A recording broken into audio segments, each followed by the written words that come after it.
R&D ala UMKM. Jadi dia nanya tuh, Mas, gimana ya caranya kita kalau mau ngelakuin R&D supaya R&D-nya tuh lebih tepat sasaran gitu. Nah, di situ saya sharing mengenai ya salah satu metodenya adalah dengan kita memahami yang namanya product life cycle. Teman-teman mungkin bisa googling. Intinya product life cycle itu setiap tren atau produk itu mereka akan selalu melalui 4 fase. Yang pertama itu ada yang namanya fase introduction, growth, terus maturity, sama decline.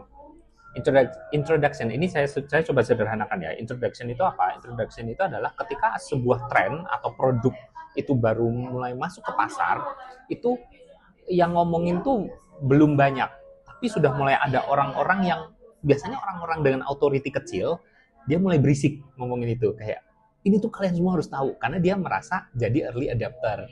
Dia orang yang bangga kalau dia tuh bisa menjadi orang yang menginisiasi tren tersebut.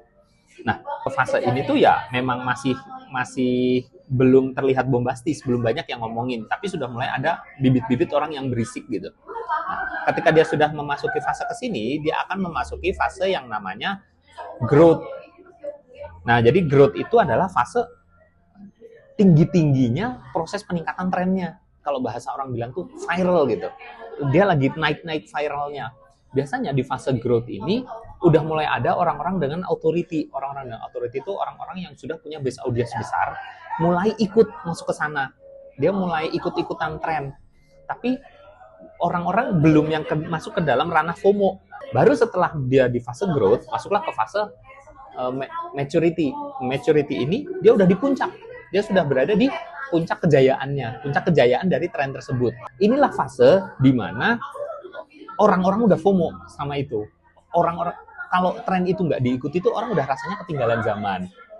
Baru setelah fase maturity, masuklah ke fase decline. Nah, orang tuh suka nggak sadar ketika melakukan R&D itu malah masuknya antara fase maturity atau decline. Karena apa? Mereka ngelakuin risetnya sesimpel buka Shopee misalkan.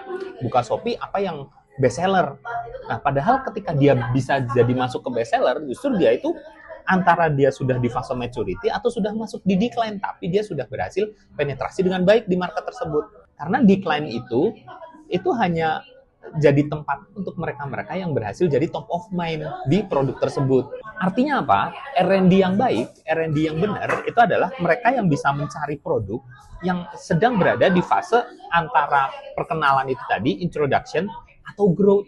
Karena disitulah kalian bisa mendapatkan porsi kue yang masih fair gitu. Kalian bisa ikut menjadi salah satu pelopor di dalamnya.